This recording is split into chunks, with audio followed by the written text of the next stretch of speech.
Saquem suas fichas e rolem seus dados, porque está começando mais um vídeo aqui no meu canal. Eu sou o Jonathan e hoje nós vamos falar sobre as divindades que passaram dessa para uma melhor em Tormenta. Vamos falar sobre os mortos.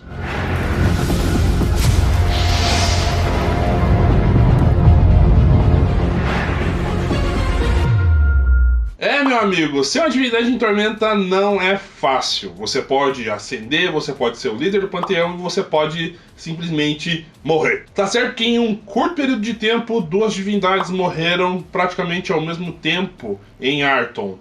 Isso foi proposital? Muito provavelmente. Se você quiser saber mais detalhes sobre isso, leiam A Flecha de Fogo e Adeus no Labirinto. Apesar de que de qualquer jeito eu vou dar o spoiler e o spoiler já tá aí na sua cara.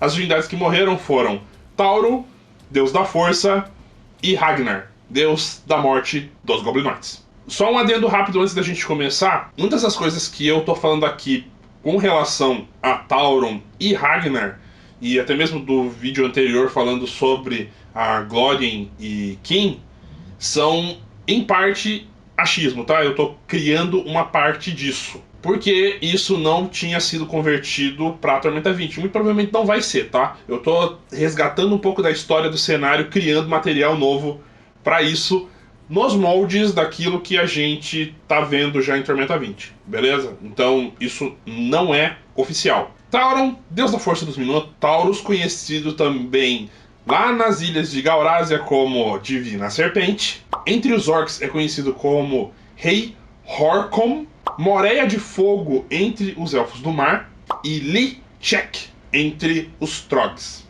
Suas áreas de atuação são a força, a batalha, a escravidão, o fogo, os Minotauros e povos bárbaros. Os devotos típicos de Tauron são Minotauros, Trogs, Suragel, Medusas, guerreiros, sereias, tritões, cavaleiros, bárbaros e lutadores. Seu símbolo sagrado é a cabeça de um touro em chamas. As obrigações e restrições de devotos de Tauron é a seguinte: o devoto de Tauron deve mostrar dignidade, deve mostrar respeito em combate, nunca utilizando poderes e vantagens superiores à do seu oponente. Em termos de regra, você não pode fazer nenhuma manobra ou poder em combate que precise de um teste de enganação ou furtividade. Nem flanquear, nem atacar o oponente desprevenido, caído, esse tipo de coisa. Devotos de Tauron também são proibidos de usar qualquer tipo de arma de arremesso ou de longa distância.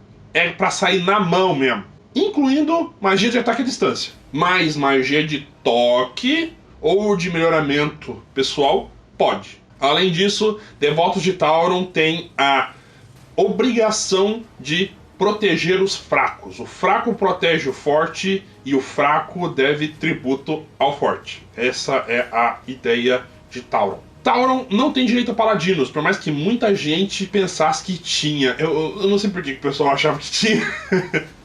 Sobretudo porque Tauron prega escravidão. A servidão por meio da escravidão é algo combatido por paladinos. Então Tauron não tem direito a paladino.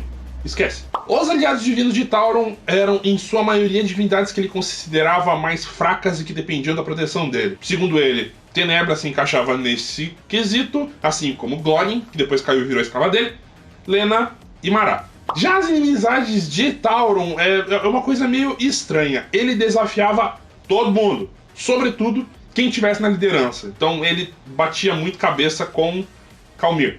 Mas ele desafiava todos que ele considerava fortes. Então ele desafiava Kim, desafiava Megaloc, desafiava todo mundo. Então meio que o pessoal achava ele um brigão.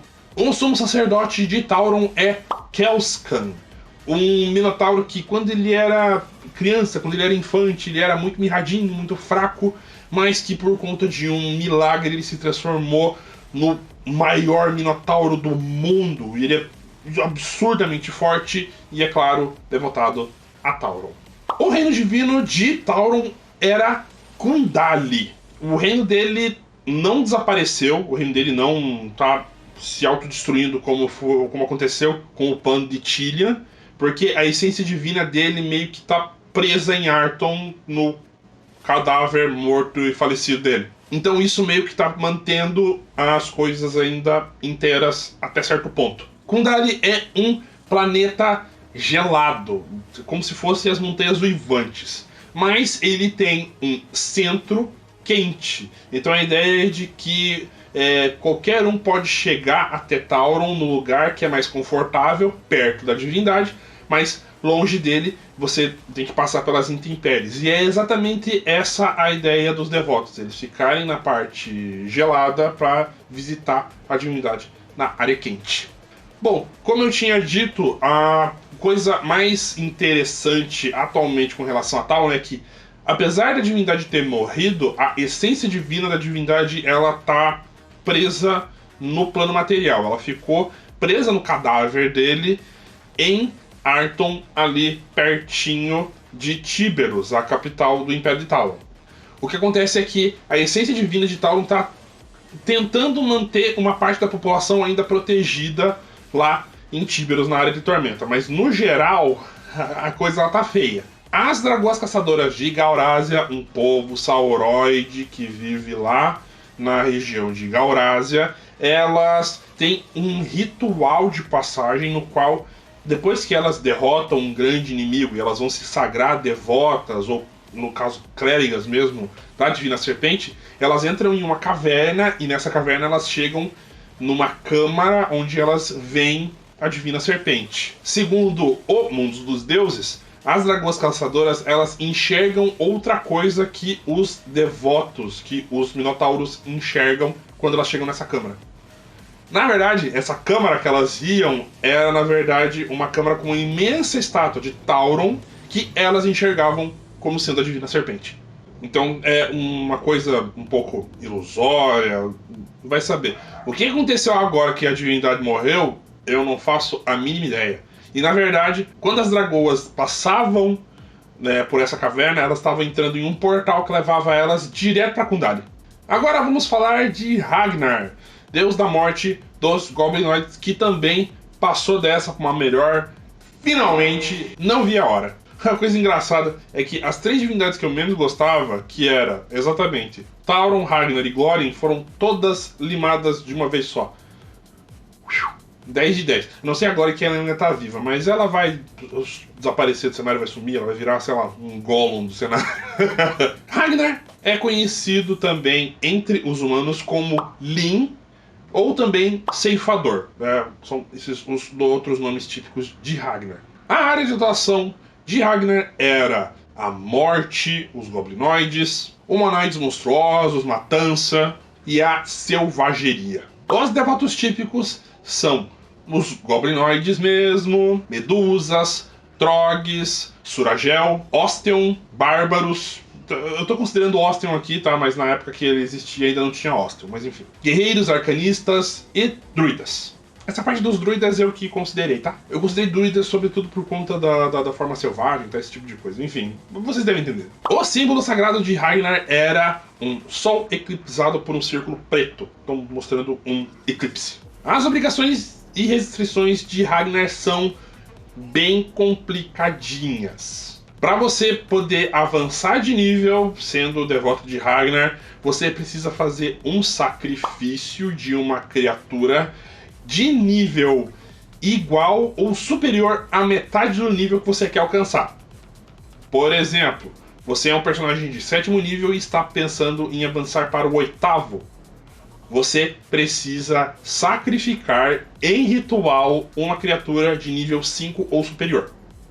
Essa criatura ela vai ser escolhida por Ragnar. Ragnar que vai te dar a revelação de quem você vai ter que matar. Bom, já de eu estar falando isso já é uma coisa meio feia aqui no YouTube. Eu tô ferrado. Dá pra notar que essas são regras bem tenebrosas, bem feinhas, né? Eu tô até me sentindo meio com vergonha de falar isso. Mas bom, é uma divindade da morte de um cenário ficcional, né? Então, enfim. Segundo as regras originais que você pode ver lá no mundo de Arton, morte em combate não vale. Mas pra gente poder atualizar isso pra Tormenta 20, e pra ser acho que um pouquinho mais justo, pra não ser tão feio assim, vale morte em combate, tá?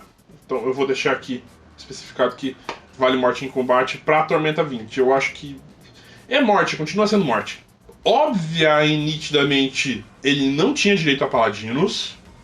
Não.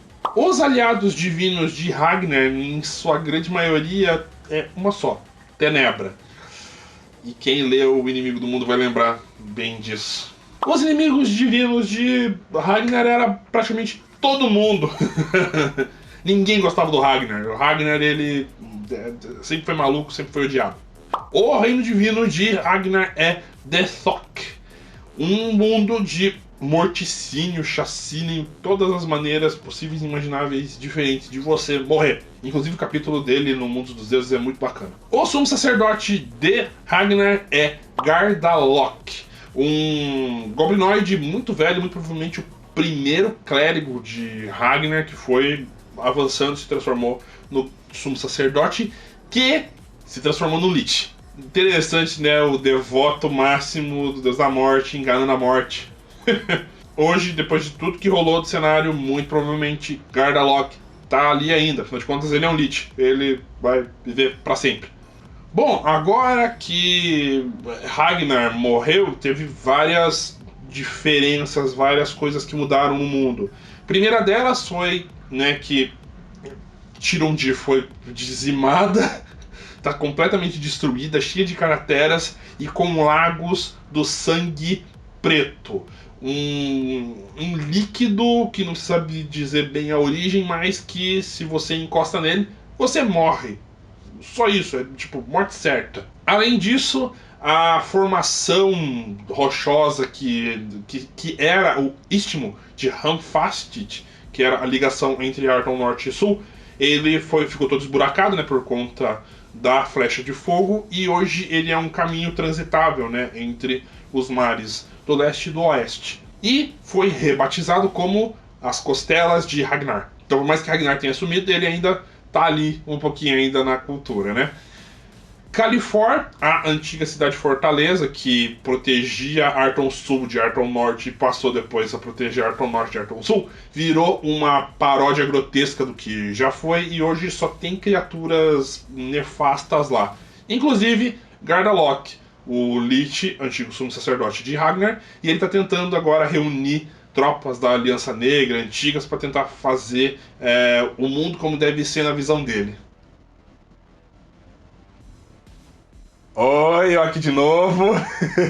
Novamente, adendinho aqui no vídeo pra vocês. O editor, mexe aqui no bagulho. Essa imagem não, rapaz. Isso. Pô, quer me ferrar, mano? Ragnar era uma divindade maior que dava acesso a alguns poderes concedidos também, que eram os seguintes: Aura de Pânico, Fúria Divina, Inimigo dos Elfos, Mestre de Cerimônia, Toque da Ruína, Tropas de Ragnar, Presença Aterradora Aprimorada e Zumbificar. Já Tauron era uma coisinha um pouquinho mais simples. Ele dava acesso aos poderes Coragem Total, Fúria Divina, Imunidade contra Venenos, Pacto com a Serpente e Sangue de Ferro. Novamente, como eu fiz no vídeo anterior, os poderes, tanto de Ragnar quanto de Tauron, eu vou colocar no comentário fixado aqui do post. Falou pra vocês, tchauzinho, beleza, muda aí. Agora tá certo, valeu, tchau. Tchau. E é isso, galera, encerramos aqui todas as divindades. Lembrando que eu ainda vou fazer um vídeo falando sobre divindades menores, mas isso aí é um pouquinho mais pra frente. Eu tô querendo fazer uns vídeos diferentes agora, porque eu já tô meio de saco cheio de fazer esses vídeos padrãozinho assim. Muito obrigado pela atenção de vocês, pelo seu view, pelo seu like. Nos vemos num próximo vídeo. Tchau, tchau! E aí, galera, belezinha? Aqui é o Jonathan de novo, com mais um videozinho de recados.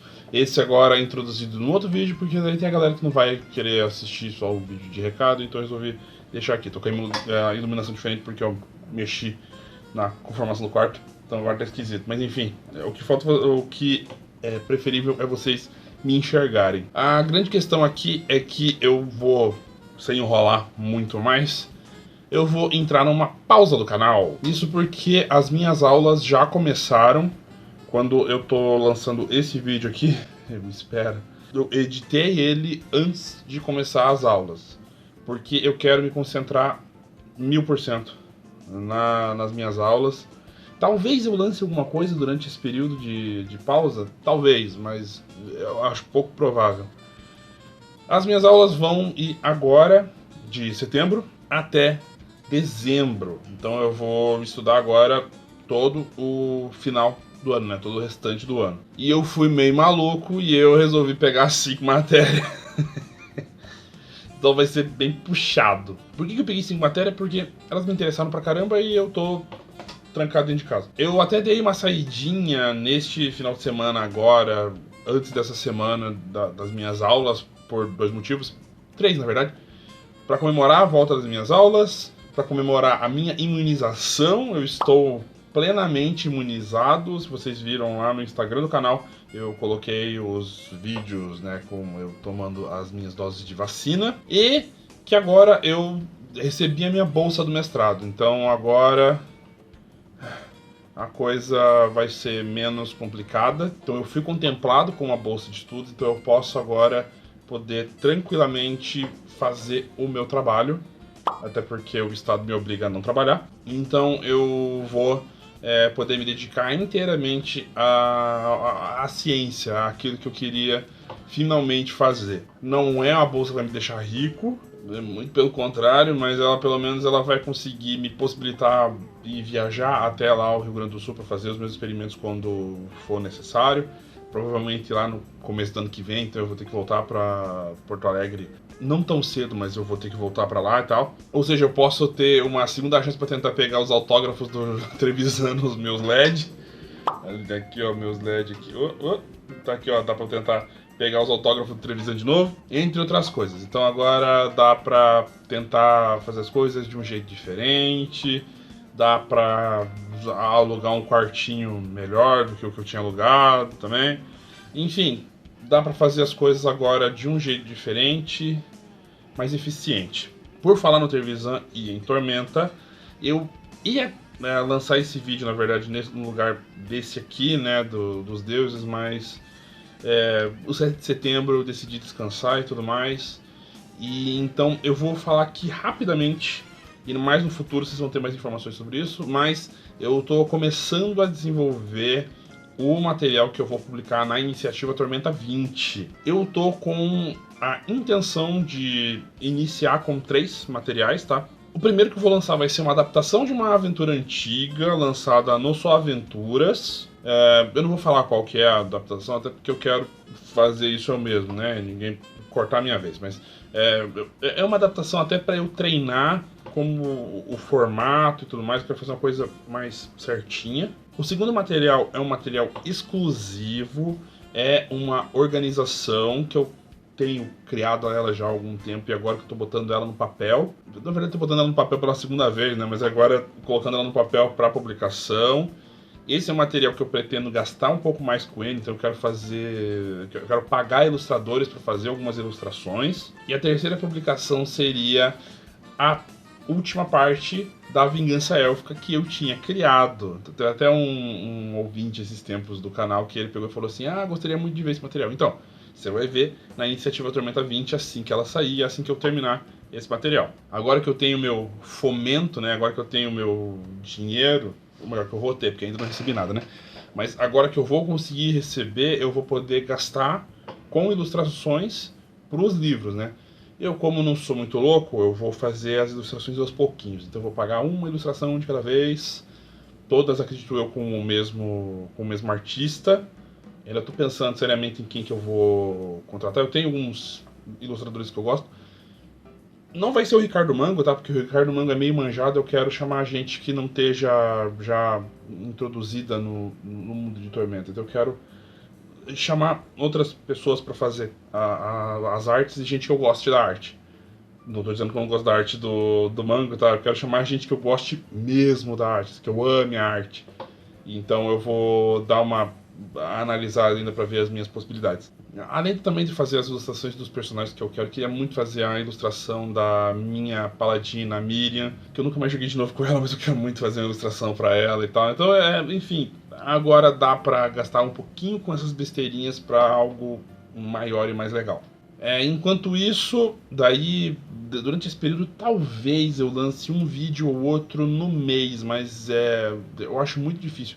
Provavelmente esse mês agora, aqui de setembro, talvez eu não publique nada, porque vai ser mais pesado. Das matérias que eu tenho, assim, aqui vai ter o volume maior de informação vai ser essa aqui. Então eu vou me preocupar em estudar, porque agora que eu tenho bolsa, eu sou obrigado a obter os melhores resultados em tudo. Então eu não posso bobear. Bom, enquanto isso, eu agradeço a todo mundo que viu os vídeos. Eu muito provavelmente vou continuar sondando o canal e vendo comentários, ver se a galera tiver com alguma dúvida, alguma sugestão.